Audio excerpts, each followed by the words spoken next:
यदि पैसा मुद्दा न हो तो सरकारी या प्राइवेट हॉस्पिटल कौन सा इलाज बेहतर है? ये निर्भर करता है कि आपने जिस डॉक्टर को चूज किया वो डॉक्टर कैसा है। 5,000 की बिलिंग है, उसे 50,000 कैसे करना है? क्या यह हकीकत में ऐसा हो रहा है? एक समय था जब ये बहुत बड़ा मुद्दा हुआ करता था। इस मुद्दे को सरकार ने बहुत हद तक सुलझा दिया है। हॉस्पिटल है, जो भी बड़े हॉस्पिटल, वो मेडिसिन कंपनियों को अपने अनुसार मेडिसिन पे रेट डलवाते हैं। क्या ये बात सच है? सुनी मैंने भी है, जिस तरह आपने सुनी है, सोशल मीडिया से सुनी है। ऐसा अनुभव मुझे हुआ नहीं। वहाँ के लोग हफ्ते में मात्र 2 या 3 दिन फ्रेश होते हैं, यानी टॉयलेट जाते हैं। इंडियन खान पान की वजह से यहाँ के लोगों को प्रतिदिन फ्रेश होना हो। क्या डेली फ्रेश होना जरूरी है? शरीर के लिए कौन सा लाभदायक है? शास्त्र ये कहते हैं कि हमें जितनी बार भोजन करते हैं इतनी बार ही फ्रेश होना चाहिए। आप जितनी बार भोजन करते हैं उतनी बार कम से कम आपको मूत्र प्रक्षालन कर लेना चाहिए। जी।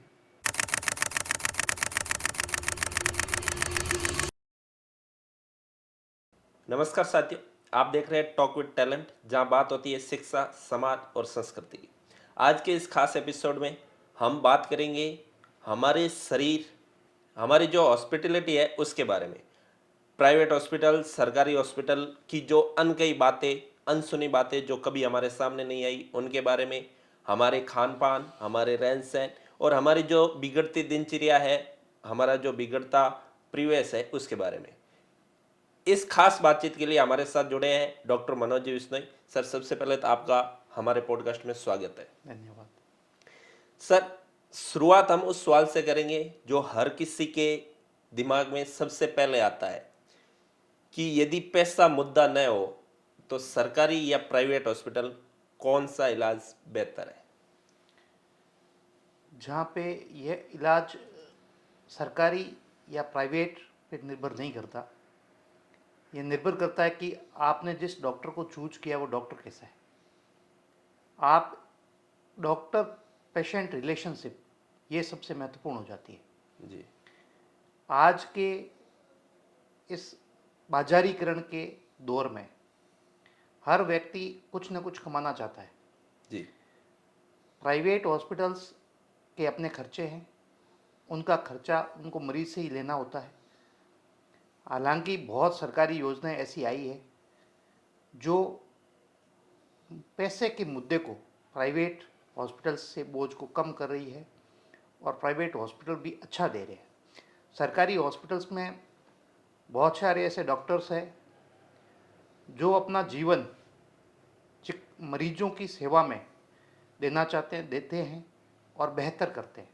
तो ये निर्भर करता है कि आप जिस डॉक्टर के पास जा रहे हैं वह डॉक्टर कैसा है और डॉक्टर पेशेंट रिलेशनशिप कैसी है। जी। सर, एक दबाव जो कॉरपोरेट हॉस्पिटलों में हर बार देखा जाता है, बिलिंग का। 5,000 की बिलिंग है, उससे 50,000 कैसे करना है? क्या यह हकीकत में ऐसा हो रहा है या फिर जो डॉक्टर्स पर है दबाव बनाया जा रहा है? क्या मामला क्या है? चिकित्सा धीरे धीरे कैशलेस की तरफ बढ़ रही है। जी। एक समय था जब ये बहुत बड़ा मुद्दा हुआ करता था। इस मुद्दे को सरकार ने बहुत हद तक सुलझा दिया है। हॉस्पिटल्स दो तरह के होते हैं। एक छोटे हॉस्पिटल्स होते हैं जो एक डॉक्टर खुद रन करता है। उसकी जो आय होती है वो सब डॉक्टर की आय होती है या उस सिस्टम की आय होती है। जी। वहाँ इलाज सस्ता रहता है। बड़े और कॉरपोरेट हॉस्पिटल्स के खर्चे ज़्यादा है और निश्चित रूप से वो खर्चे पेशेंट से ही लेने होते हैं, तो थोड़ा महंगा रहता है। जो बहुत बड़े कॉरपोरेट हॉस्पिटल्स है और जहाँ के बिल बहुत ज़्यादा लाखों में या करोड़ों तक पहुँच जाते हैं, जी। उनमें आजकल चिकित्सा सुविधाएं बेहतर करने के लिए सरकार ने बहुत सारी योजनाएं लागू की है। इन योजनाओं में जो पेशेंट का खर्च है वो सरकार अदा करती है। तो ये जो समस्या थी ये काफ़ी हद तक सुलझी है अभी। जी। आप पहले सरकारी हॉस्पिटल में सेवा दे रहे थे, अभी वर्तमान में आप निजीकरण के दौर में स्वयं के हॉस्पिटल में सेवा दे रहे हो, जैसे प्राइवेट हॉस्पिटल है। एक जो सरकारी हॉस्पिटल उस समय कोरोना जैसी स्थिति थी, आपकी सेवा हमारे क्षेत्र की सबसे बेहतर सेवा थी। आज निजीकरण के दौर में उसमें और इसमें कितना फर्क आप महसूस कर रहे हो? क्या यह होना चाहिए था या फिर निजीकरण की वजह से हो रहा है? जो सरकारी सिस्टम है जी। उसमें सिस्टम आपको चलाता है, जी। प्राइवेट में आप सिस्टम को चलाते हैं, सिस्टम आपके अकॉर्डिंग चलता है। जो कोरोना का दौर था वो एक महामारी थी, वो एक इमरजेंसी थी। जी। कोरोना काल में जो काम हुआ या जो सेवाएं हुई वो आप उस तरह से देखें कि एक व्यक्ति सेना में जाता है, हर सैनिक के जीवन में युद्ध नहीं आता। कुछ किस्मत वाले होते हैं जो युद्ध लड़ते हैं और उस युद्ध में वो अच्छा करते हैं और उनका नाम अमर होता है। जी। ऐसी ही परिस्थिति चिकित्सा के लिए कोरोना थी, जिसमें हमने सैनिक होकर लड़ाई लड़ना कोरोना के खिलाफ उचित समझा। जी। हम उस लड़ाई में जीते भी कोरोना से।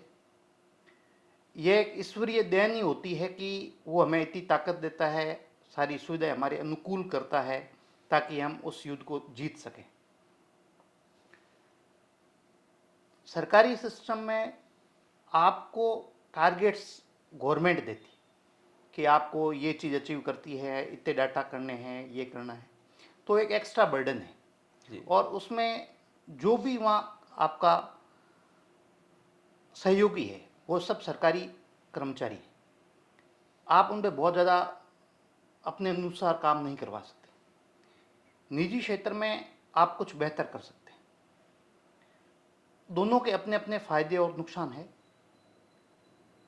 कुछ फायदे सरकारी के हैं, जैसे वहाँ आजकल फ्री दवाइयाँ मिल रही है, फ्री जांचें हो रही है। कुछ उनमें कमियां भी है जो हम प्राइवेट में फुलफिल कर पा रहे हैं।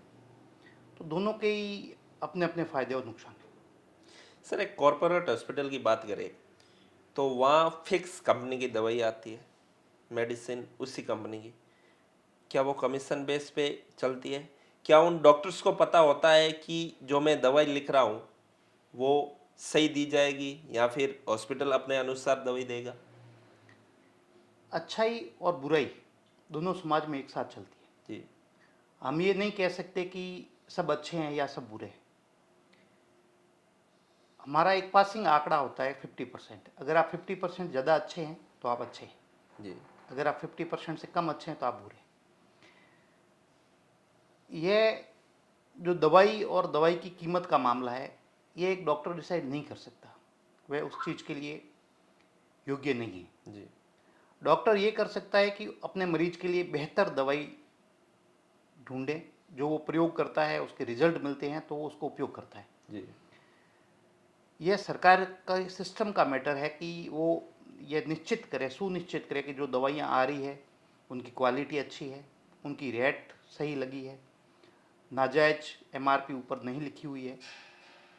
देखो, होने को सब कुछ होता है, मैं ये नहीं कह रहा कि ये सब चीज़ें नहीं होती, होती है, लेकिन ये डॉक्टर पेशेंट रिलेशनशिप पे निर्भर करती जी। है। एक डॉक्टर जो आपका विश्वासी हो, फेथफुल हो, वो आपके लिए बेहतर सोचे, बेहतर करे, और पैसा तो आप उसको दे ही रहे हो। से हमने ये भी सुनी है, जैसे हॉस्पिटल है, जो भी बड़े हॉस्पिटल, वो मेडिसिन कंपनियों को अपने अनुसार मेडिसिन पे रेट डलवाते हैं।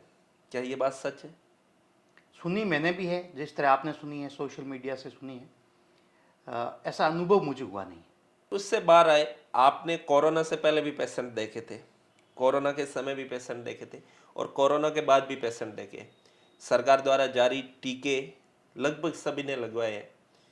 कोरोना से पहले जो नॉर्मल बीमारी जैसे जुकाम, उनसे संबंधित पेशेंट आते थे और आज जो पेशेंट आ रहे हैं कोरोना के बाद, उनमें मतलब हेल्थ रूप से क्या कुछ अंतर है? बिल्कुल। इसमें मैं दो चीज़ें बताना चाहूँगा। इसके दो एस्पेक्ट हैं। जी। कोरोना से पहले, या आप यूँ कहें कि 20 साल पहले, हमारा खान पान, हमारा रहन सहन, हवा, आबो हवा, जल, इनके स्रोत, ये सब अलग थे। पिछले 20 सालों में हमारी लाइफस्टाइल में बहुत चेंज हुआ है। जी। हम एक कॉमर्शलाइज्ड समाज की तरफ बढ़े हैं, हम एक डिजिटल समाज की तरफ बढ़े हैं। आज हर चीज़ डिजिटल, ऑनलाइन, यहाँ तक कि मीटिंगें भी ऑनलाइन हो रही है। खान पान, हम पहले हजारों सालों से जो अनाज हमारी किरानों में स्टोर था, हम उसको उपयोग करते थे, वह ऑर्गेनिक फूड था, जी। वह जेनेटिकली इम्बेलेंस्ड मॉडिफाइड नहीं था। पिछले 20 सालों से हम मॉडिफाइड फूड खा रहे हैं, जेनेटिकली मॉडिफाइड, जिसको जीएमओ फूड्स कहते हैं। हमारे अनाज के दाने, हमारी सब्जियां, हमारे फ्रूट्स सभी जेनेटिकली मॉडिफाइड्स भी हुए हैं, और इन पे केमिकल्स, क्योंकि बाजारीकरण है, तो बाजारीकरण में आप ज़्यादा से ज़्यादा मुनाफा चाहते हैं, तो इनमें केमिकल्स, पेस्टिसाइड्स ये भी ज़्यादा होते हैं। जो अडल्ट्रेटेड फूड्स, जो नकली भोज्य सामग्रियां हैं, वो भी बढ़ी है। इसके साथ भोजन में गुणवत्ता जो भोजन की है, जल की है, वायु की है, ये सब चेंज हुई है। इसको अगर कोरोना के परिप्रेक्ष्य में देखें तो कोरोना एक वायरस था जी। जो केवल सांस की बीमारी नहीं कर रहा था, वह शरीर की हर कोशिका में अपनी उपस्थिति दे रहा था। तो हो सकता है उसके कारण भी कुछ जेनेटिकल मॉडिफाई हुआ हो, इम्यूनाइजेशन हुआ, उससे लाखों लोगों की जान गई। हो सकता है कुछ उसके भी साइड इफेक्ट रहे हो। यह सही है कि कोरोना के बाद diabetes, hypertension, dyslipidemia, strokes, heart attacks, इनके केस बढ़े हैं। इसका कारण कोरोना खुद हो सकता है, वैक्सीन के साइड इफेक्ट हो सकते हैं, जो भोजन, जल, वायु में जो परिवर्तन आया है वो भी हो सकता है। अभी यह एक रिसर्च का विषय है, इस पे हम किसी एक चीज़ पर पहुँचे, एक फिक्स अपन निर्णय नहीं ले निर्णय लें, इस स्थिति में अभी हम नहीं हैं। एक स्थिति बनी थी कि हर जगह मरीज थे कोरोना के समय। क्या आपके साथ ऐसी घटना हुई है कि मरीजों की संख्या ज़्यादा होने के वजह से आप किसी मरीज को बचा सकते थे, लेकिन टाइम की कमी से आप उसे बचा नहीं पाए? ऐसी घटना हुई थी आपके साथ? मरीज मैंने कोरोना में एक ही दिन में, एक जो मैक्सिमम मरीज देखे वो 750 देखे थे। सुबह 8 बजे से लेकर रात को 11 बजे तक लगातार मैंने ओपीडी देखी थी कोरोना के समय। लेकिन ऐसी घटना हुई नहीं। वास्तव में जब हम चिकित्सा करते हैं, हम एक ट्रायल सिस्टम को उपयोग करते हैं। जब हमें लगता है कि इस मरीज को ज़्यादा ज़रूरत है, हम उसको समय देते हैं। पेशेंटों को हम डिवाइड करते हैं कि कौन सा इमरजेंसी है, कौन सा ओपीडी बेस्ड है। कई बार ये भी होता है मरीज ज़्यादा सीरियस है, उसको टाइमली रेफ़र करने की ज़रूरत है, तो हम उसको टाइमली रेफ़र भी करते हैं। जी। तो ये जो ट्रायल सिस्टम है गवर्नमेंट का, ये सिस्टम काम करता है, तब हमें इस तरह की परिस्थितियों से बचने में मदद मिलती है। सर, उस स्थिति में ट्रायल सिस्टम काम कर भी रहा था, लेकिन एक ये भी स्थिति होती है कि पहचान के है तो पारिवारिक दबाव, रिश्तेदारों का दबाव कि भाई हमारा रिश्तेदार कोई ज़्यादा सीरियस पेशेंट है, या फिर नॉर्मल पेशेंट है तो भी आप पहले उनको देखिए। क्या वो स्थिति भी बनी थी? कोरोना के समय जब भी समाज पे बहुत बड़ी परेशानी आती है, तो समाज खुद अपने आप को नैतिक बना लेता है। मैंने ये महसूस किया कि कोरोना में जो मरीज थे वो खुद भीड़ को नियंत्रित कर रहे थे, लोग खुद लाइन में लग रहे थे, अपने पारिवारिक और मित्र खुद समझ रहे थे कि परिस्थिति क्या है।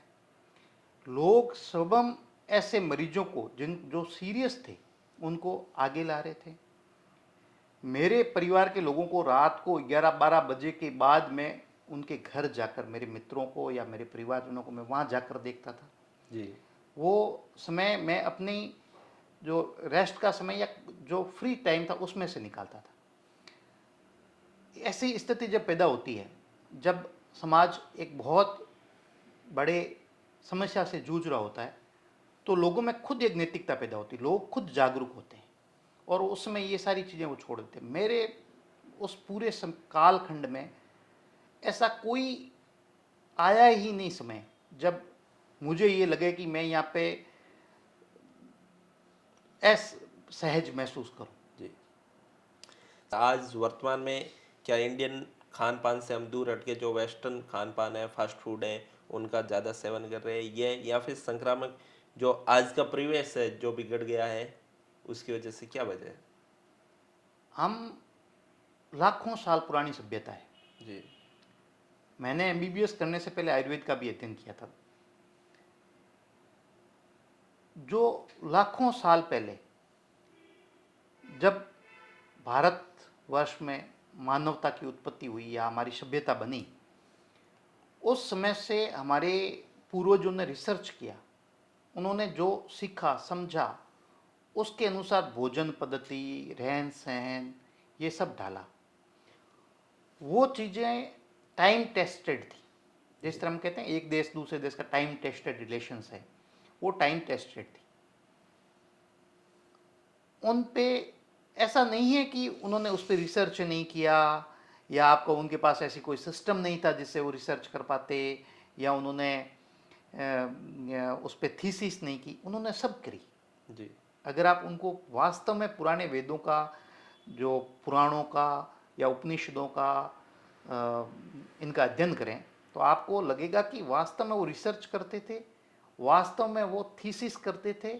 उसके बाद वो इन निर्णयों पर पहुंचे कि ये चीज़ें सही है, फिर उनको लागू कर दिया गया। जी। आदर्श वाक्य की तरह, आदर्श परिस्थितियों में। परिस्थितियां हमेशा आदर्श नहीं होती, तो कुछ उन्होंने इफ बर्ड्स भी रखे। जो खान पान, योगा, दिनचर्या उन्होंने हजारों लाखों वर्षों से अपने लिए निर्धारित की, वो आज भी उतनी ही सटीक है।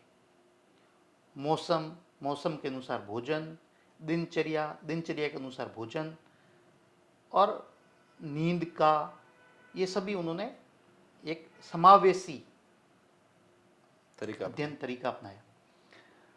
अगर मैं बात करूं कि चिकित्सा की पद्धति की, जी। तो आयुर्वेद ये मानता था कि जिस इलाके में जो रोग पैदा होते हैं, वहाँ पे उसी से संबंधित वनस्पतियाँ और जो पशु होते हैं वहाँ पे, जंगली पशु, उनकी मल मूत्र और उनमें उत्पन्न होने वाली वनस्पतियाँ, वो सब औषधीय गुणों से युक्त होती है, जी। वो औषधि का काम करती है। इसीलिए हर गांव में जो गोचर है, वो किसी भी सबसे बड़े खेत से भी बड़ा उन्होंने रखा। सबसे बड़ा एरिया गांव में गोचर के रूप में रखा। वहाँ प्राकृतिक रूप से वनस्पतियाँ उगती थी, जी। वहाँ लोगों का हस्तक्षेप कम से कम था, पशु वहाँ चरने जाते थे, जंगली पशु वहाँ रहते थे, और ये जो सारा इकोसिस्टम था, जो एक पारिस्थितिकी तंत्र पैदा किया गया था, ये स्वास्थ्य के लिए और अपने एक आयुर्वेदिक औषधियों के लिए ये एक बहुत ही अनुकूल था। हमने इसे बिगाड़ा है, इसीलिए हमें केमिकल्स पे निर्भर होना पड़ रहा है। दिनचर्या की बात करें कि जो अपनी परिस्थिति थी, उन्होंने हमने स्वयं ने उसे बिगाड़ लिया। लेकिन जो डॉक्टर्स है मरीज को सलाह देते हैं, आपको ऐसे नहीं करना है, ऐसे नहीं करना है, शराब से दूर रहना है, जंक फूड से दूर रहना है, क्या पर्दे के पीछे डॉक्टर उस दिनचर्या को फॉलो करता है? मैं मेरे बारे में कहूँ तो बिल्कुल करता हूँ, मैं दूसरे के बारे में नहीं कह सकता। जीवन, जो वर्तमान शिक्षा पद्धति है, जी। इसमें दिनचर्या, जीवनचर्या और जो टीचर स्टूडेंट रिलेशनशिप है, इसमें काफ़ी कुछ ठीक नहीं है। सुधार हो रहा है। जी। मैं भी देख रहा हूँ कि निरंतर सरकारें इस बारे में सोच रही है। गुरु शिक्षा की जो परंपरा है, गुरु शिष्य की जो परंपरा है, ये बेहतरीन है। मैंने जितना सीखा, इसलिए सीखा क्यों, मेरे गुरु मुझसे बेहतर थे। जी। जब कभी ऐसी परिस्थिति आई कि किसी नशे की बात हो, तो मेरे गुरु ने हमेशा ही मेरे को ये कहा कि नहीं, ये चीज़ आपको नहीं नहीं करनी। कर। और यही चीज़ उस चीज़ से मुझे बचा के रखती है। लेकिन सब लोगों को एक जैसी परिस्थिति, एक जैसे गुरु मिले, ये जरूरी नहीं है। ये बहुत कुछ आपकी किस्मत पे निर्भर करता है।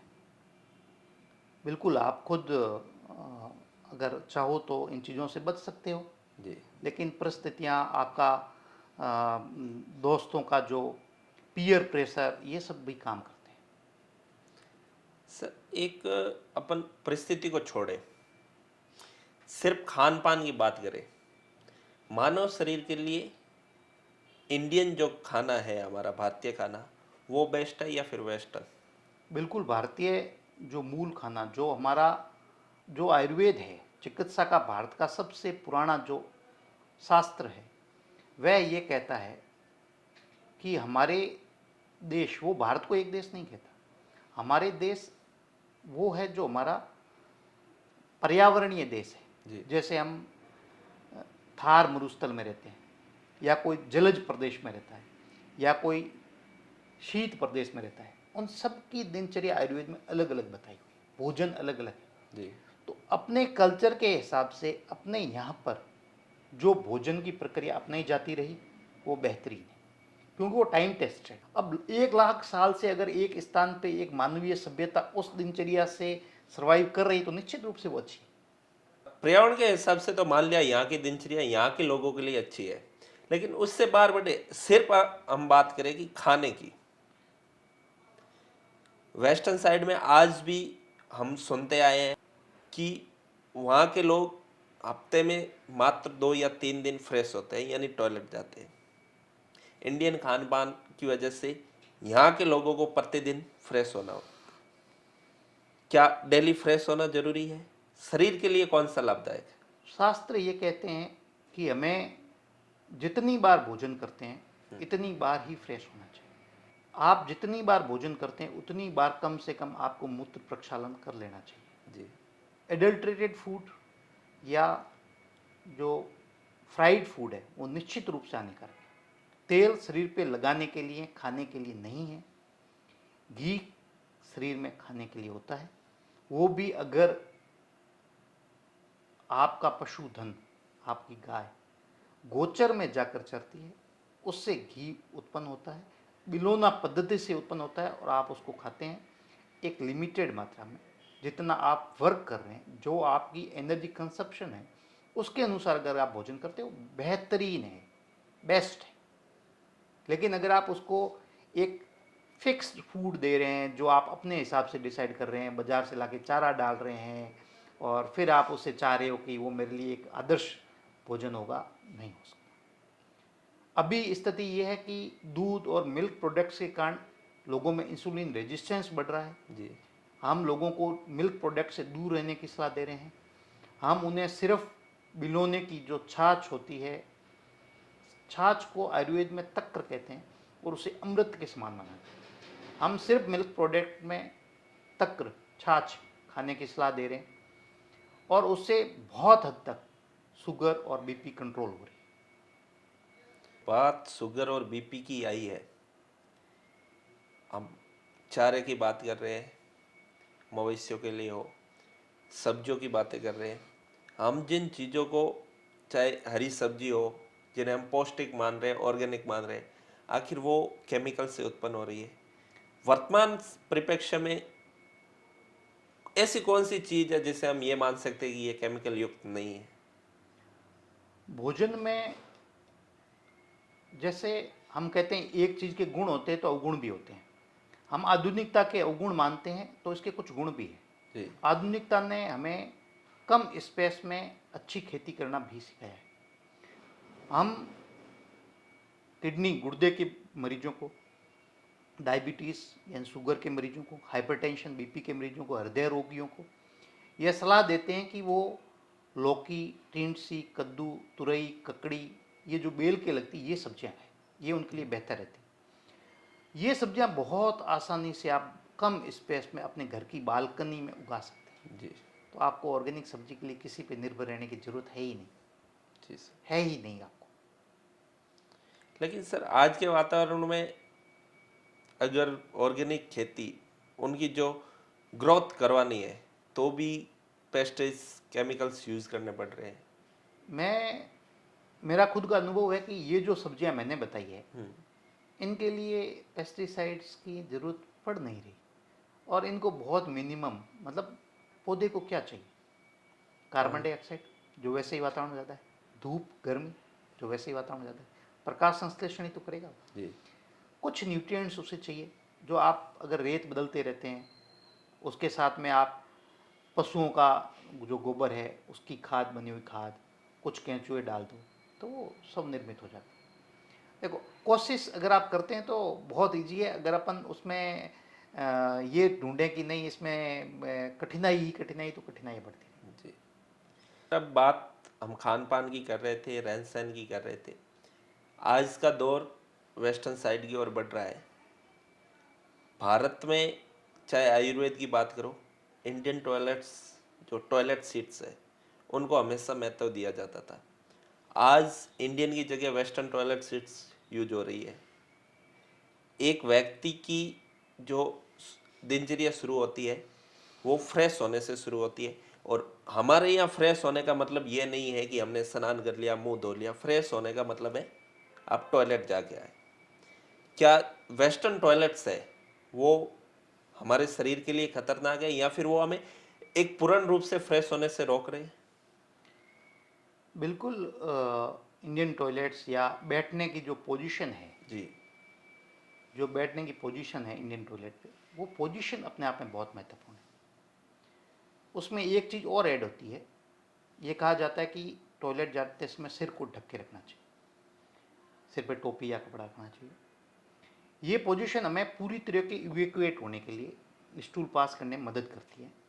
जो वेस्टर्न टॉयलेट्स है वो हमारे थाई पर जब प्रेशर बनता है उनका, तो ब्लड सर्कुलेशन, नर्व सर्कुलेशन उसको रोकती है। बहुत सारे लोग टॉयलेट में जाके धूम्रपान करते हैं या अखबार पढ़ने लग जाते हैं, वो बहुत लंबे समय तक टॉयलेट में बैठते हैं और ये उनके शरीर के लिए बहुत ज़्यादा हानिकारक हो जाता है। टॉयलेट्स, जब तक आप स्वस्थ हैं, इंडियन टॉयलेट बेस्ट, कोई इसमें जी। इबर्ट्स नहीं है। लेकिन जब आपके घुटने दर्द करने लगे, जब आपको osteoarthritis, rheumatic arthritis, psoriatic arthritis तरह की बीमारियां हैं, तब निश्चित रूप से वेस्टर्न टॉयलेट यूज़ करने होते हैं। आपके घर अगर संयुक्त परिवार है, वृद्ध लोग भी है, तो मेरे हिसाब से घर में 2 टॉयलेट होने चाहिए, एक वेस्टर्न और एक इंडियन, दोनों जी को उपयोग करना चाहिए। सर, जब बात टॉयलेट सीट्स की हो रही थी, तो आज हम देख रहे हैं हर कोई व्यक्ति मोबाइल लेके जाता है। वो फ्रेश होने के समय मोबाइल देख रहा है, अखबार पढ़ रहा है। क्या ये खतरनाक है? देखो, अगर आप इंडियन सीट पे बैठे हैं तो आप मोबाइल देखना या अखबार पढ़ना कर ही नहीं सकते। वहाँ कोई खतरनाक नहीं है, जी। क्योंकि आप लेके बैठ ही नहीं सकते। जी। ये समस्या भी आती है वेस्टर्न टॉयलेट में, क्योंकि वहाँ वो बैठ के वो एक चेयर की तरह बैठे हैं, तो निश्चित रूप से ये खतरनाक है। जब आप लंबे समय तक जब आप टॉयलेट जाते हैं तो कुछ सावधानियाँ रखनी होती है। एक, जब स्टूल को रोकना नहीं चाहिए। कभी भी आप यूरिन या स्टूल की शंका आपको होती है, लघु शंका, तो आपको अपने शरीर के वेग को कभी नहीं रोकना चाहिए। जी। छींक को, उबासी को, मूत्र प्रक्षालन को, स्टूल को, इनको रोकना नहीं चाहिए। वेग को रोकना शरीर में बीमारी पैदा करता है। दूसरी, इसे नेचुरली पास आउट होने देना चाहिए। जी। जल्दबाजी नहीं करनी चाहिए और कंसंट्रेशन पूरी तरह से रहना चाहिए। ये कुछ साधारण नियम है जो आपको किसी भी शरीर से वेग को निकालने में योगदान। जितना आवश्यक भोजन है उतना ही आवश्यक मल मूत्र या शरीर की जो एक्स्ट्रा पदार्थ है, जो वेस्ट मटेरियल है, उसको निकालना भी उतना ही महत्वपूर्ण है। आप भोजन अच्छे से कर रहे हैं लेकिन स्टूल अच्छे से नहीं कर रहे तो भी आप बीमारी को पैदा हो रहे हैं। जिस तरह कम भोजन या भोजन की, पहले आज से 10-20 साल पहले की बात करें तो ज़्यादातर लोग भोजन की कमी से, न्यूट्रिशनल डेफिशिएंसी से ग्रसित थे, लेकिन आज लोग न्यूट्रिशन ज़्यादा होने से ग्रसित है। ज़्यादा न्यूट्रिशन के साथ ये भी एक बहुत बड़ा फैक्टर है कि आप जो वेस्ट मटेरियल को निकालने में सही तरीके से काम नहीं कर रहे। जी। आपको जिस तरह से भोजन करने के नियमों का पालन करना चाहिए, उसी तरह भोजन या वेस्ट मटेरियल को निकालने के नियमों का भी पालन करना चाहिए। जिस तरह आप मुंह की सफाई रखते हैं, इसी तरह आपको पेल्विक फ्लोर, जो एक्सक्रिएशन का जगह है जहाँ से आप यूरिनेशन या डेफिकेशन करते हैं, मूत्र या मल प्रक्षालन करते हैं, उसकी भी सफाई उतनी ही जरूरी है। जी हम आयुर्वेद कुछ कर्म बताता है, जैसे पंचकर्म, जिसमें अभ्यंग होता है, स्नेहन होता है, स्वेदन होता है। स्नेहन क्या है कि पूरी बॉडी की तेल से मालिश की जाती है। आपको तेल से बॉडी पर तेल लगाना होता है। जी उसके बाद आप स्वेदन करते हैं, भाप लेते हैं, पसीना निकालते हैं। यह भी एक शरीर से विकृतियों को निकालने का तरीका है। यही चीज आंखों के लिए नेत्र तर्पण, कानों के लिए कर्ण पूरण, नाक के लिए नश्य, मुंह के लिए कुंजन, बस्ती, वमन और विरेचन। जी आने पहले जो पीढ़ियां थी, वो आपको याद होगा, आज से 20 साल पहले जब हम खेत में मल करने जाते थे तो हम रेत से साफ करते थे। आज नहीं लोग कोरे पानी से साफ, हम पानी लेके जाते थे जी। लेकिन हम रेत से साफ करते थे। जो उस उम्र के लोग हैं वो फिर धीरे धीरे साबुन पे शिफ्ट हुए, साबुन से साफ करते। लेकिन आज के लोग मल द्वार पे हाथ ही नहीं लगाते। एक प्रेशर से पानी आता जी। है और वो बैठते हैं, खड़े होकर चल देते। भयंकर विकृतियां पैदा करते हो, बीमारियां पैदा करते हो। मल द्वार पे तेल लगाना चाहिए। आप अगर रोजाना अपने टॉयलेट में ऑयल रखें और जिस तरह से आप मुंह में ब्रश करते हैं वैसे अपनी उंगली पे, मध्यम अंगुली पे तेल लेके मल द्वार पे रखें। मल द्वार अपने आप शक करता है, तो उसके बाद अंगुली को घुमा दें, उसका ऑयल लग जाएगा उसमें। ये प्रक्रिया अगर आप करते हैं तो आपको जिंदगी में कभी भी एनल फिशर, हेमरोइड्स, ये शिकायतें नहीं होंगी। मतलब मल की बीमारियां, गुदा द्वार की बीमारियां, जिन्हें हम सामान्य भाषा में पाइल्स बोलते हैं, ये नहीं होगा। और अगर ये नहीं होता तो आपका जीवन स्तर बहुत अच्छा है। और मैं तो बता रहा हूँ कि 50% से ज़्यादा लोग, आधे से ज़्यादा लोग इनसे ग्रसित है। हमारे पास मरीज आते हैं, संकोच आते हैं ये बताते हुए कि हमें ये प्रॉब्लम। लेकिन अगर हम इस तरह से स्टूल डेफिकेशन का ध्यान रखेंगे तो हम बेहतर कर सकते हैं। इसी तरह बहुत सारे लोग अपने प्राइवेट पार्ट्स की बीमारियों को लेकर आते हैं, वहाँ भी तेल का उपयोग अगर किया जाए तो ये चीज़ें नहीं होगी। हम हर जगह खान पान की तो बात कर ही लेते हैं, हमें क्या ग्रहण करना है। आज हम जो बात कर रहे हैं, मुझे नहीं लगता कि ये बातें कहीं और पब्लिक रूप से हुई होगी।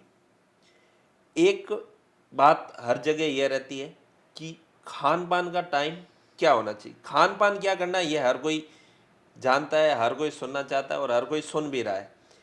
एक भारतीय दिनचर्या के अनुसार खाने का सही समय कितनी बार खाना चाहिए? भोजन दिन में 2 बार, संध्या दिन में 2 बार होती है, एक सूर्योदय, सूर्यास्त। जी हम दोनों समय संध्या मानते हैं, ईश्वर को याद करते हैं। और भोजन का भी यही काल है। सुबह हमें अच्छे से भोजन करना है क्योंकि हम पूरे दिन उसको पचाएंगे। शाम को हल्का भोजन करना है क्योंकि हम रात भर रेस्ट में रहेंगे।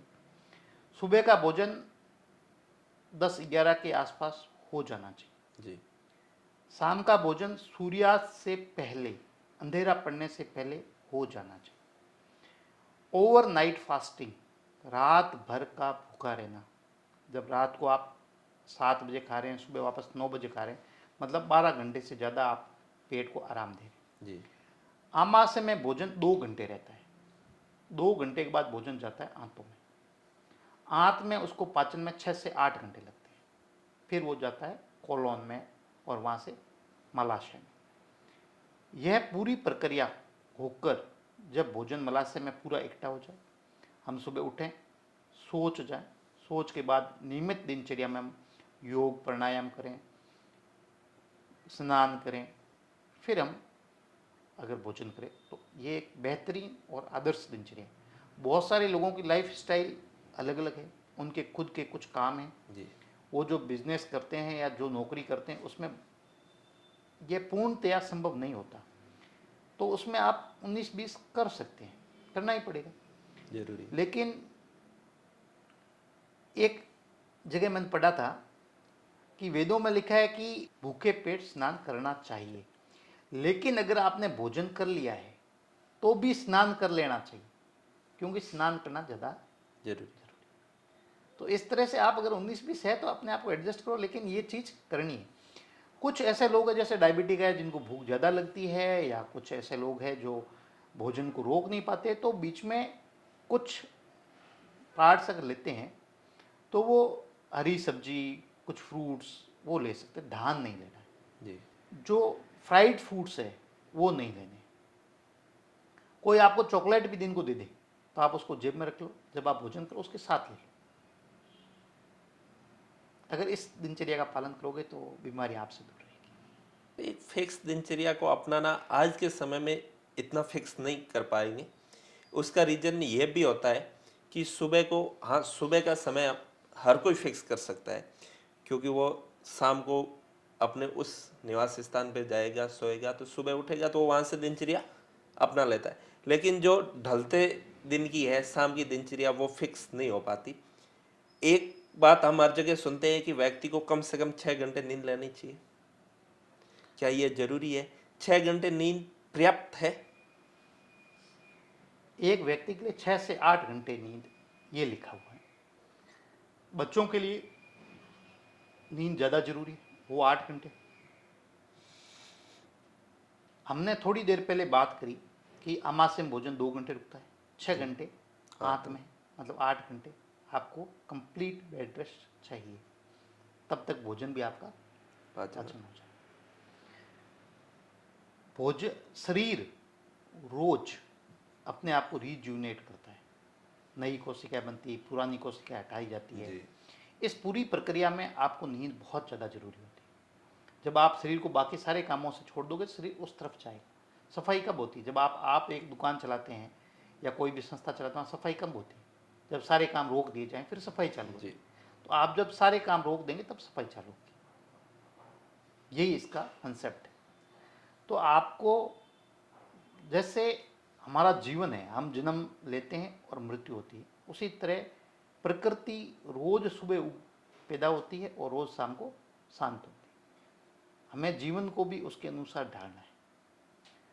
रात्रि के समय देर रात तक काम करना, लाइटों के अंदर काम करना, ये जो सारी लाइटें हैं जो अननेचुरल, जो आर्टिफिशियल लाइट्स है, ये भी हमारे ब्रेन को कहीं ना कहीं अफेक्ट कर रही है, हमारी बॉडी को अफेक्ट कर रही है। इनसे भी बचना जरूरी है। ये हम स्वीकार कर सकते हैं। एक बात, सोने की पोजीशन की हम करें, व्यक्ति को सीधा सोना चाहिए, दाएं या बाएं, किस तरह से? सबसे आदर्श स्थिति सोने की बताई गई है बाईं करवट में। जब हम भोजन करते हैं तो भोजन के बाद सीधा लेटकर 8 श्वास लेनी चाहिए, फिर दायां लेटकर 16 श्वास, फिर बायां लेट के 32 श्वास, फिर आप बैठ सकते हैं। यह एक प्रक्रिया होती है भोजन की, भोजन को इनिशियली पाचन करने की। जब आप बाईं तरफ लेटते हैं तो आपका लीवर ऊपर रहता है और लीवर का सिक्रेशन वो इजीली आंतों में चला जाता है। पित्त की बीमारियां, पित्त की पथरी इत्यादि से आप बच सकते हैं और भोजन का पाचन अच्छा होता है। जो प्रेग्नेंट लेडीज़ है उनको भी ये सलाह दी जाती है कि बाईं करवट लेकर सोए। करवट लेकर सोना, और विशेष तौर से बाईं करवट लेकर सोना बेहतर है। जी। शाकाहारी भोजन करने वाले और मांसाहारी भोजन करने, दोनों में से पाचन सिस्टम किसका बेस्ट होता है और जल्दी किसका होता है, मांसाहारी भोजन या शाकाहारी भोजन?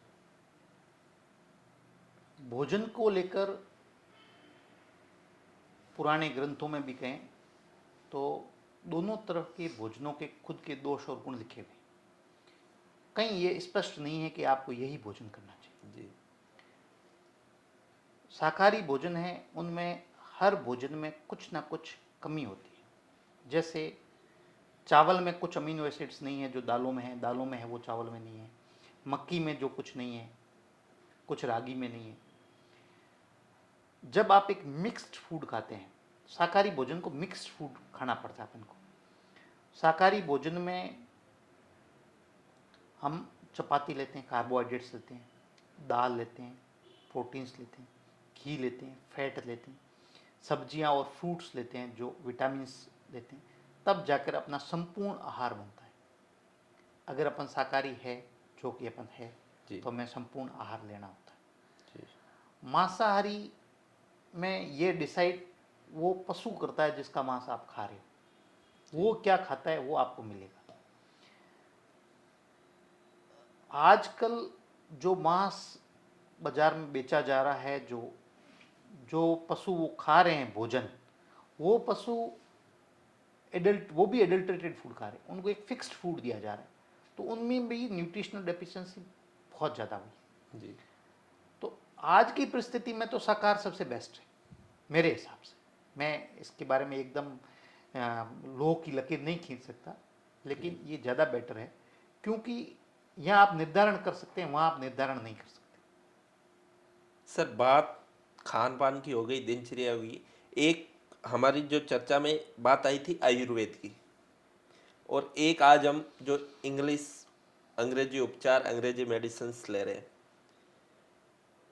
उपचार के तरीके, उपचार के प्रकार और जो मेडिसिन्स के प्रकार है, आयुर्वेद बेहतर है या फिर जो अंग्रेजी मेडिसिन्स है वो? समाज का जो बदलाव होता है वो सबसे महत्वपूर्ण है। हमारा समाज में किस ओर ले जाता है? परिस्थितियाँ जो पैदा की जाती है, जिस समाज में हम रहते हैं जी। उसके अनुसार हमें रहना होता है, उसके चाल चलन, उसके रीति रिवाज और उसके आचार विचार का पालन करना होता है। सरकारें ये निर्धारित करती है कि हम क्या करेंगे। जब सरकारों ने, मैंने आपको एक पहले कहा कि भगवान उस जगह वो औषधि पैदा करता है जहाँ जिस बीमारी की अधिकता होती है, बहुतायत होती है, वो औषधि वहीं पैदा करता है। जी। कुछ विशेष औषधियाँ कुछ विशेष क्षेत्रों में पाई जाती है, वो बीमारियाँ भी रेयर डिजीजेस होती है, तो वो अपन को वहाँ से आयातित करनी पड़ती है दवाइयाँ।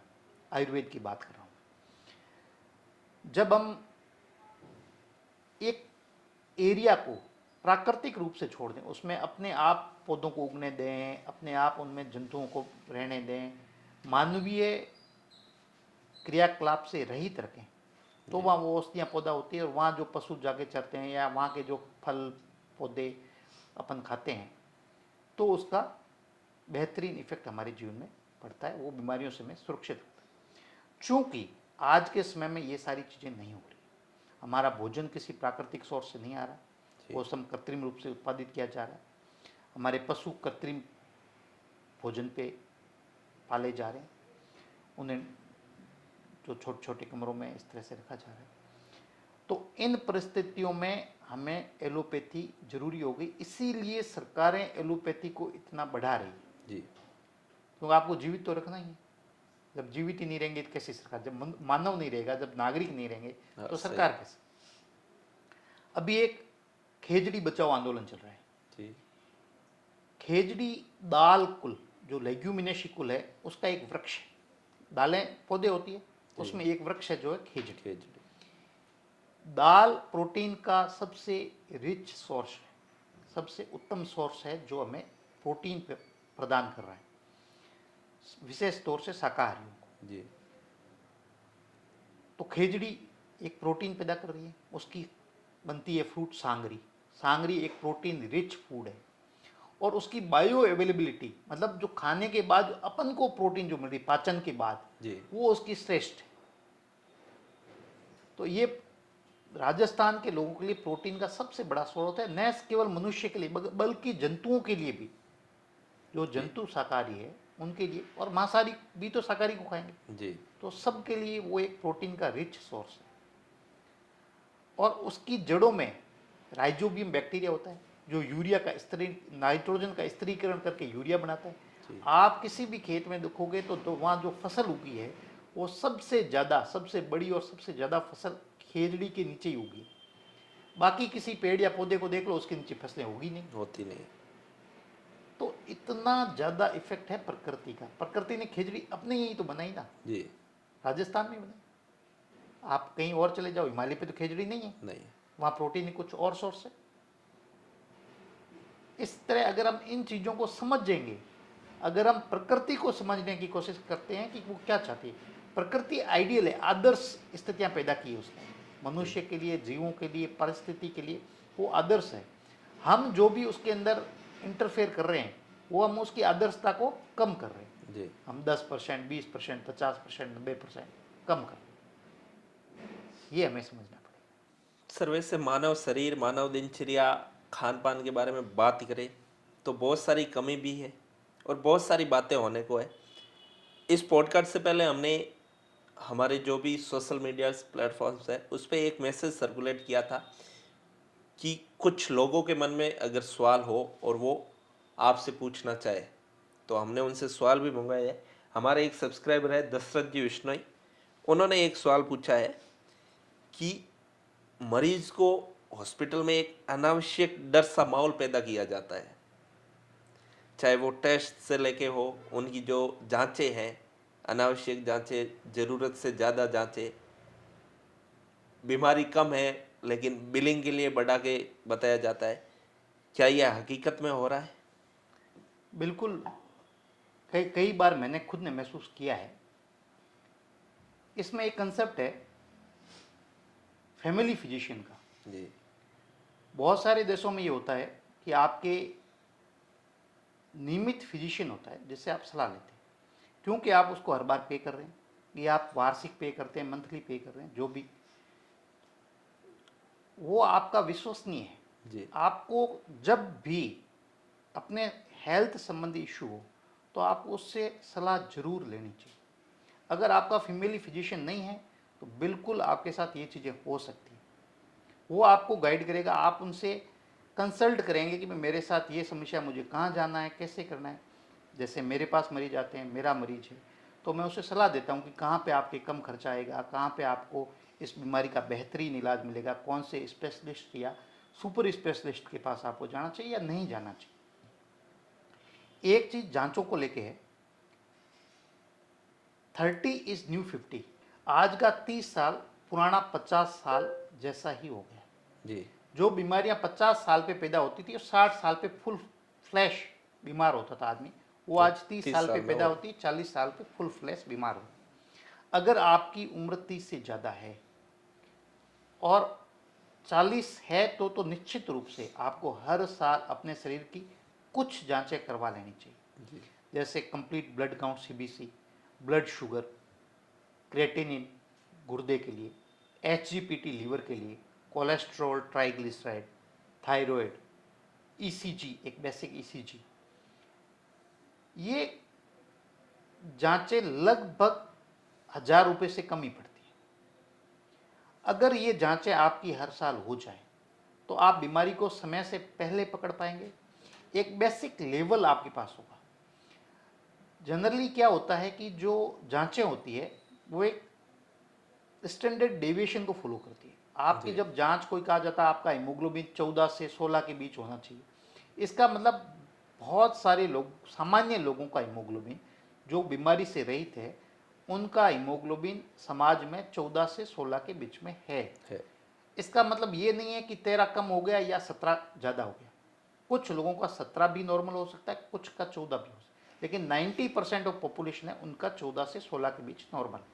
ये इस तरह से रेंज डिसाइड की जाती है किसी भी जांच की।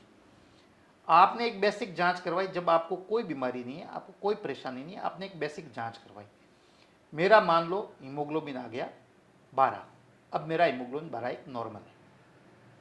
अब आगे जब भी मैं जांच कराऊंगा तो मैं इस जांच से कंपेयर करूंगा जी। कि ये हीमोग्लोबिन बढ़ा है या कम हुआ है, परिवर्तन, और परिवर्तन की दर कितने टाइम में परिवर्तित हुआ।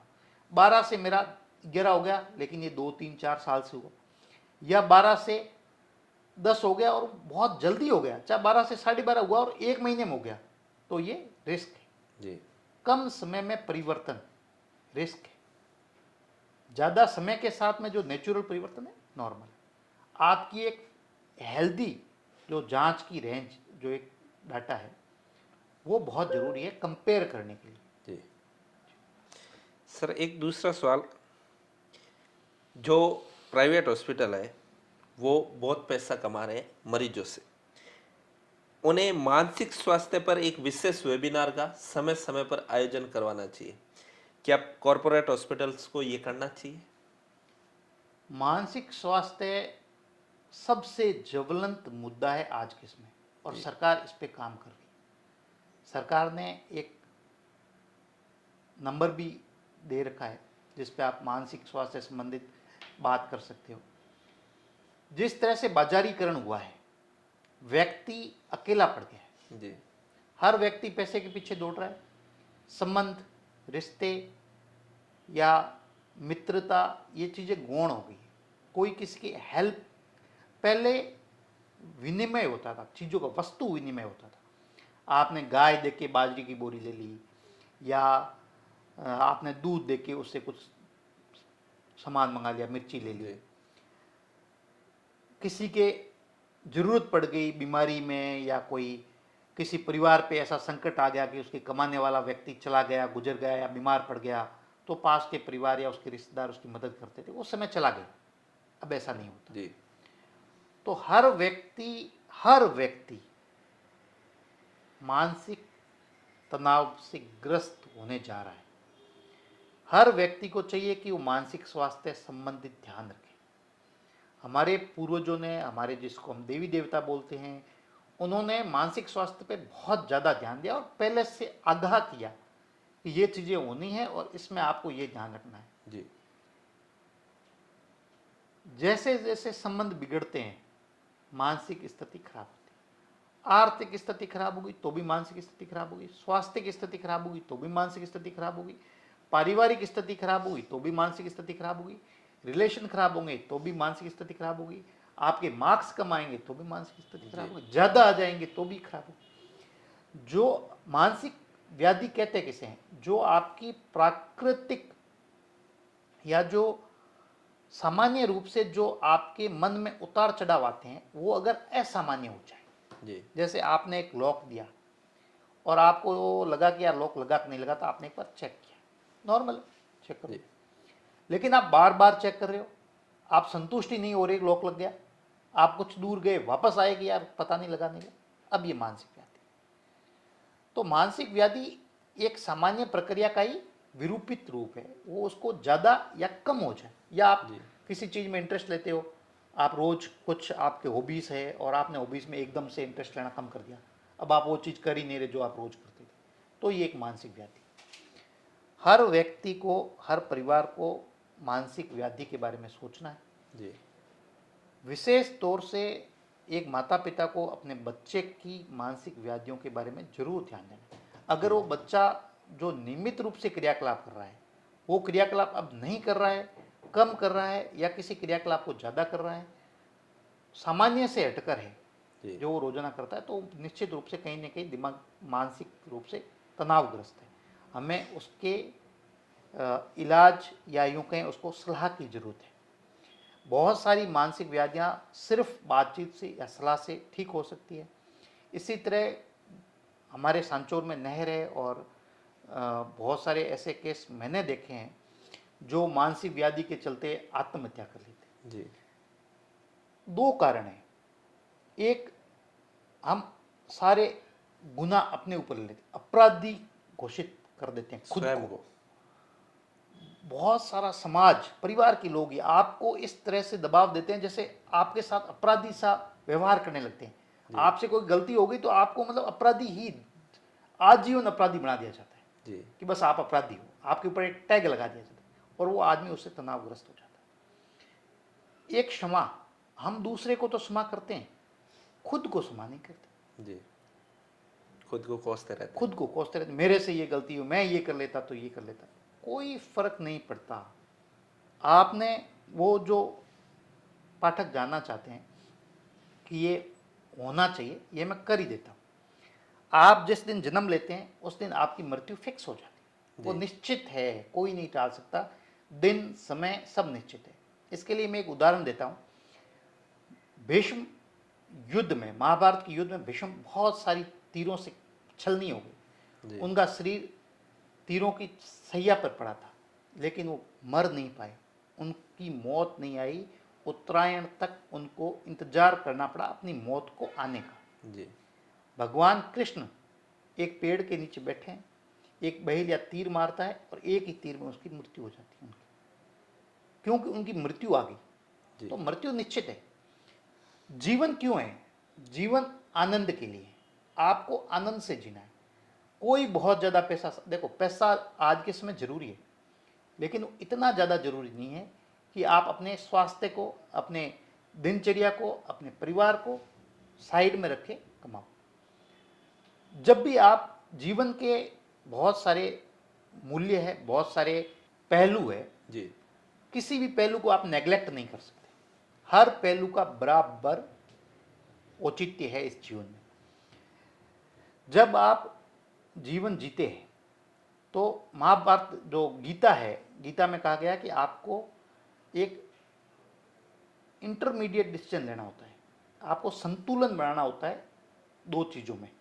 जो भी दो चीज़ जीवन में आए, आपको संतुलित व्यवहार करना होता है। आप बहुत ज़्यादा पैसा कमाओगे, हो सकता है आप परिवार की या तो रिश्तों को छोड़ दो, या आप परिवार को सेक्रीफाइस करो, कुछ ना कुछ सेक्रीफाइस करके ही आप एक चीज़ को बहुत ज़्यादा आगे बढ़ा सकते हैं। जी तो अगर आपको मानसिक रूप से स्वस्थ रहना है तो सारे पहलुओं को एक साथ बढ़ाना होगा।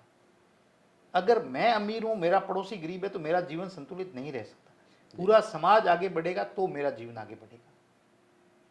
अगर आप इस विचारधारा के चलते हैं, और दूसरे के लिए नहीं, खुद के लिए भी, मेरे लिए एजुकेशन भी उतना जरूरी है, मेरे लिए स्वास्थ्य भी उतना जरूरी है, मेरे लिए भोजन भी उतना जरूरी है, मेरे लिए नींद भी उतनी जरूरी है, मेरे लिए पैसा भी इतना जरूरी है। जी मैं सब चीज़ों को आगे बढ़ाऊंगा एक साथ। एक चीज़ को कम करके दूसरा बढ़ाने की कोशिश अगर मैं करूंगा तो मैं बीमार होऊंगा। जी मेरे को सारी चीज़ों को संतुलित रूप संतुलित से रखना लेकर है। चलो। उसमें मैं जो कमा पाता हूँ या मैं जो जीवन जी पाता हूँ वो बेस्ट है। जी अगर ये मानसिकता आप अपने अंदर पैदा करते हैं तो ही आप मानसिक रूप से स्वस्थ रहेंगे।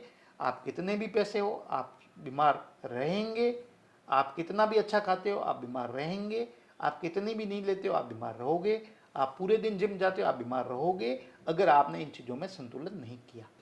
सर बातें करने को बहुत है, लेकिन एक अंतिम सवाल के साथ इस एपिसोड को मैं यही समाप्त करना चाहूँगा। यदि कैमरे या फिर करियर की परवाह न करें तो मेडिकल इंडस्ट्री की जो सबसे कड़वी सच्चाई है, यदि वो आप हमारे दर्शकों तक लाना चाहो, निजीकरण की हो, प्राइवेट हॉस्पिटल या फिर सरकारी हॉस्पिटल, यानी मेडिकल इंडस्ट्रीज में यह नहीं होना चाहिए और हो रहा है, ऐसी कुछ बात। आज से 10 साल पूर्व की मैं अगर बात करूं तो सरकारी हॉस्पिटल ज़्यादा थे, प्राइवेट कम थे। जी पिछले 10 सालों में प्राइवेट हॉस्पिटल्स बढ़े। ये सरकार की पॉलिसी है। वो उच्च क्वालिटी का चिकित्सा देना चाहती है लोगों को और हर गांव में देना चाहती है। जी सरकार से संभव नहीं है, क्योंकि सरकार का अपना एक सिस्टम है, वो सिस्टम से बाहर नहीं जा सकती। वो एक फिक्स सैलरी तक ही दे सकती है डॉक्टर को, या जो नर्सिंग स्टाफ है, नर्सिंग ऑफिसर्स है उनको, या वो कुछ उसकी हदें हैं। वो खुद चिकित्सा नहीं कर रही है, चिकित्सा करने वाला और है। चिकित्सा एक ऐसा व्यवसाय है जिसमें व्यक्ति का मन, व्यक्ति खुद की इच्छा होना बहुत ज़्यादा जरूरी है। अगर मेरे अंदर मानवता है, मेरे अंदर ये भाव है कि मैं, ये मरीज मेरा है और मैं इसका इलाज करूं, तो ही चिकित्सा संभव। बिना भाव के चिकित्सा संभव नहीं है। जब आदमी को एक फिक्स पैसा मिलता है और वो उसको भी मिल रहा है जो ये भाव नहीं रखता, तो आदमी के मन में एक भाव आता है कि मैं ये क्यों करूं जब ये पास वाला नहीं कर रहा। जी मेरे साथ भी आया। जब मैं सरकारी में था तो मैं तो काम कर रहा हूँ, पास वाला नहीं कर रहा, वो उतनी ही इलाज ले जो तनख्वाह ले रहा है, और वो काम नहीं कर रहा, और जो लोग हैं वो उनको सपोर्ट कर रहे हैं। जी तो मैं खुद तनाव में आया कि मैंने कहा ये क्या है, ये मैं नहीं कर सकता। सही है। आपको उतना ही मिलता है। तो ये एक वास्तविक सच्चाई है कि जब तक ऐसे लोगों को डिकरेज नहीं किया जाएगा, ऐसे लोगों को, लेकिन ये हो नहीं सकता। आप अगर प्रैक्टिकली माने तो ये संभव नहीं है कि ऐसा आज के समाज में ये पॉसिबल कभी नहीं। हर समय अच्छाई बुराई साथ रहती। जी तो ये एक सच्चाई है कि पेशेंट डॉक्टर रिलेशनशिप हेल्दी होना चाहिए। जी दूसरी चीज़ जो प्राइवेट है तो उसके अपने खर्चे हैं। अभी वर्तमान परिस्थितियों में सरकार ने बहुत सारे नियम लिए हैं, बहुत सारे उनको सरकारी संस्थाओं से परमिशंस लेनी होती है और वो सब खर्चीले हैं। तो निश्चित रूप से वो पैसा पेशेंट से लेना है। जी सरकार भी तो कर रही है, तो यही तो सोच के कर रही है कि उनको भी पता है पैसा तो पेशेंट से आना, फिर भी सरकार कर रही तो जी वो सही है। सरकारें इसके लिए प्राइवेट कॉरपोरेट हॉस्पिटल्स को लोन भी दे रही है, वो उनको अच्छी मशीनें लाने के लिए प्रेरित भी कर रही है, वो मशीनें आ रही है। सबके अपने अपने फ़ायदे भी है, नुकसान भी है, कुछ बुराइयां हैं, कुछ अच्छाइयाँ हैं, और ये चीज़ें समाज में साथ चलती हैं, आप उनको अलग नहीं कर सकते। जी आप ये नहीं कह सकते ये है तो ये सब बुरा ही है या ये सब अच्छा ही है, सरकारी है तो अच्छा ही है या सरकारी बुरा ही है। हाँ, बहुत मतलब सारे ऐसे लोग हैं जो प्राइवेट में नहीं जा पाते, सरकारी से इलाज लेते हैं, बहुत अच्छा, बहुत। बहुतों को फायदा होता है। बहुत सारे ऐसे लोग हैं जो सरकारी योजनाओं से बेनिफिट ले रहे हैं, कुछ को योजनाओं से बेनिफिट नहीं भी मिल रहा है, कुछ कुछ घपले भी हो रहे हैं। सब चीज़ें साथ में चलती है और सरकारें सब साथ में लेके मैनेज करके चलती है। बिना फिजिशियन के सलाह के सर्जरी, मैं इसको कहूँगा ये गलत है। जी आपको अगर सर्जरी करवानी है, पेट से कुछ निकालना है, शरीर से कुछ निकालना है, तो आपको फिजिशियन की सलाह लेनी ही चाहिए, आपके फैमिली फिजिशियन। जी अगर आप ये नहीं करते हैं, निश्चित रूप से आपके आप साथ कोई भी गलत होगा। कहीं भी ये कर सकते। मैं नहीं कह रहा कि सारे सर्जन हैं, कुछ होते हैं, लेकिन आपको जो मिल रहा है वो अच्छा ही होगा, ये गारंटी है। जी हो सकता है आपको वो भी मिला। कुछ हद तक हम ये मान सकते हैं कि जो लोगों के मन में सवाल है वो सच है। देखो, आप लोगों को गलत नहीं कह सकते, आप लोगों को गलत नहीं कह सकते। सच्चाई तो समाज के सामने है। जी चाहे राजनेता हो, चाहे कोई धार्मिक व्यक्ति हो, चाहे अफसर हो, चाहे लोग हो, वो खुद भी तो है ना, वो खुद भी जी तो फील करते हैं, खुद भी कौन से 100% सही होते हैं। हर सही बात व्यक्ति कुछ अच्छाई और कुछ बुराइयों के साथ पैदा होता है। अगर उसमें अच्छाइयों का परसेंटेज 50 से ज़्यादा है तो वो अच्छा कहलाता है, अगर वो 49 है तो वो बुरा कहलाता है। जी तो ये तो रहेगा, आप इसको हटा नहीं सकते। आपको संवेदनशील रहता है, आपको इस चीज़ में जागरूक रहना है कि जो भी बिजनेस या जो भी काम के लिए आप जा रहे हो उसमें आपको जानकारी रखें। जानकारी। बहुत बहुत धन्यवाद सर आपका, आपने अपना कीमती वक्त हमारे साथ जाया किया। उसके अलावा मैं मेरे दर्शकों को ये एपिसोड इसलिए देखने की सलाह दूंगा कि जहाँ व्यक्ति सिर्फ अपने बारे में सोचता है, भाई मैं हॉस्पिटल गया तो मेरे साथ क्या होगा, क्यों होगा, यह हमने इस एपिसोड में आपको बताया है कि हमारे साथ ऐसा क्यों होगा, आपको किस चीज़ों का ध्यान रखना है। उसके अलावा खुद को सेहत के लिए लाभदायक रखने के लिए आपको कौन सी दिनचर्या अपनानी है, आपको भारतीय या फिर जो वेस्टर्न साइड्स है उनकी आज का जो मॉडर्न ज़माना है उससे कैसे बच के रहना है, ये सारी बातें हमने इस पॉडकास्ट में की। एक बार फिर से आपका धन्यवाद सर, पुनः आपका बहुत बहुत धन्यवाद। मैं एक अंतिम बात के साथ अपनी चीज़ को विराम दूंगा। जी मैं हर 100 साल में समाज के साथ कुछ ऐसी घटनाएं होती कि समाज पूरा बदलता है। जी हर चीज़ लगभग 100 साल में बदलेगी। मैं लोगों को, जो भी आपके दर्शक उनको बताना चाहूँगा कि आप अपने बच्चों को जीवन की बेसिक स्किल्स जरूर सिखाएं। जिस तरह अभी पाकिस्तान अफ़गानिस्तान का युद्ध चल रहा है, ईरान इजराइल का युद्ध चल रहा है, रशिया यूक्रेन का चल रहा है, अजरबैजान आर्मेनिया के बीच में है, तो निश्चित रूप से कभी भी ये चीज़ हमारे साथ भी हो सकती है। जी उस समय ऐसी परिस्थिति में बच्चे के लिए, आपका बच्चा जब बड़ा होगा, जब आप नहीं रहेंगे या हो सकता है आपके रहते हुए ये हो जाए, तो उनके सामने संकट ये होगा कि इन परिस्थितियों में जीवन यापन कैसे करें, जीवन को बचाए कैसे रखें।